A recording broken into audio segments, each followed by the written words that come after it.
अब इस दुख भरी खबर के बाद आपको दिखाते हैं एक अच्छी खबर। छठ का पर्व मनाने वाले देश के करोड़ों लोगों के लिए आज मैं एक खुशखबरी लेकर आया हूं, क्योंकि बहुत ही जल्द छठ के पर्व को यूनेस्को के कल्चरल हेरिटेज में शामिल किया जा सकता है। और प्रधानमंत्री मोदी ने 28 सितंबर को अपने रेडियो कार्यक्रम मन की बात में इसकी जानकारी दी थी। प्रधानमंत्री मोदी ने यह कहा कि हमारे त्योहार भारत की संस्कृति को जीवित रखते हैं और यही परंपराएं पूरी दुनिया में हमारी पहचान बन रही हैं।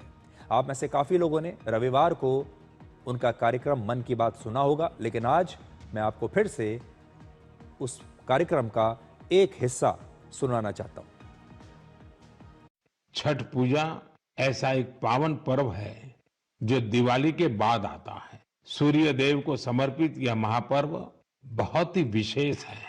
आज यह एक ग्लोबल फेस्टिवल बन रहा है। भारत सरकार छठ महापर्व को यूनेस्को की इंटेंजिबल कल्चरल हेरिटेज लिस्ट यानी यूनेस्को की सांस्कृतिक धरोहर की सूची में शामिल कराने का प्रयास कर रही है।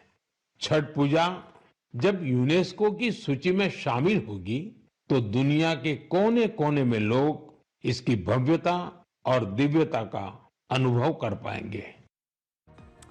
यूनेस्को दुनिया भर की परंपराओं, त्योहारों, कला और संस्कृति को अपनी लिस्ट में शामिल करके उन्हें बढ़ावा देता है।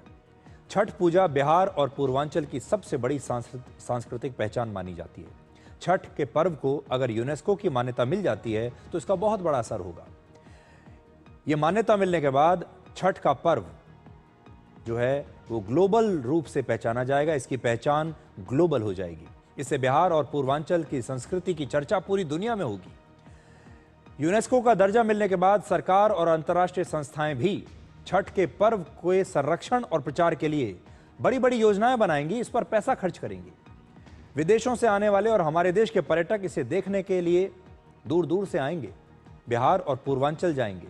पर्यटकों के आने से स्थानीय स्तर पर कारोबार बढ़ेगा। दुनिया में अमूल्य धरोहर के रूप में मान्यता मिलने पर नई पीढ़ी भी इस त्योहार के प्रति जागरूक होगी और इसे मनाएगी। और छठ का पर्व दिवाली के 6 दिन बाद खास तौर पर बिहार, झारखंड और पूर्वांचल में मनाया जाता है। यह त्योहार धीरे धीरे वैसे तो अब देश भर में लोकप्रिय हो चुका है। भारत के अलावा अमेरिका, ऑस्ट्रेलिया, दुबई और जर्मनी जैसे देशों में भी छठ पूजा की जाती है। ये 4 दिनों तक चलने वाला एक पर्व है और इसे बहुत ही कठिन अनुशासन वाला व्रत माना जाता है। इस पर्व में प्रकृति, जल और सूर्य की पूजा की जाती है और सूर्य उपासना का उल्लेख ऋग्वेद में भी मिलता है। छठ पूजा को लेकर कई पौराणिक कथाएं हैं। कहते हैं जब पांडवों ने अपना राज्य खो दिया था तब द्रौपदी ने सूर्य देव की उपासना की थी ताकि उनके परिवार को कठिनाइयों से मुक्ति मिले। एक और मान्यता यह है कि कर्ण महाभारत काल में नदी में घंटों तक खड़े होकर सूर्य देव की उपासना किया करते थे।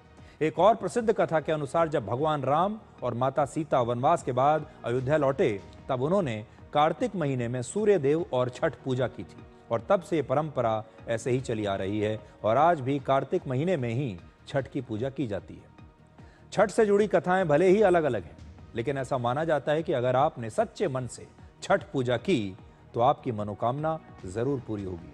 और सबसे बड़ी बात यह कि ये एक अकेली सांस्कृतिक विरासत है जिसमें डूबते सूर्य की पूजा की जाती है। भारत में 15 करोड़ से ज्यादा लोग छठ का पर्व मनाते हैं। एक अनुमान के मुताबिक वर्ष 2024 में छठ पूजा के दौरान लगभग 12,000 करोड़ रुपए का व्यापार हुआ था। और प्रधानमंत्री मोदी की कोशिशों के बाद 2016 में आपको याद होगा योग को भी ऐसे ही अंतर्राष्ट्रीय मान्यता मिली। हर साल 21 जून को पूरी दुनिया अंतर्राष्ट्रीय योग दिवस के रूप में मनाती है। 2017 में कुंभ और फिर 2021 में दुर्गा पूजा भी यूनेस्को की कल्चरल हेरिटेज लिस्ट में शामिल हो चुके हैं। तो देखिए कैसे भारत की संस्कृति, भारत के त्योहार, भारत के पर्व अब धीरे धीरे ग्लोबल हो रहे हैं। अब एक छोटा सा ब्रेक और ब्रेक के बाद आपको दिखाएंगे कि जीएसटी की दरें घटने के बाद कैसे अब भारत के गांवों में बम्पर शॉपिंग हो रही है और भारत के जो गांव के लोग भी हैं वो भी महंगी चीजें खरीद रहे हैं, वो गाड़ियां खरीद रहे हैं, बाइक्स खरीद रहे हैं, इलेक्ट्रॉनिक आइटम्स खरीद रहे हैं।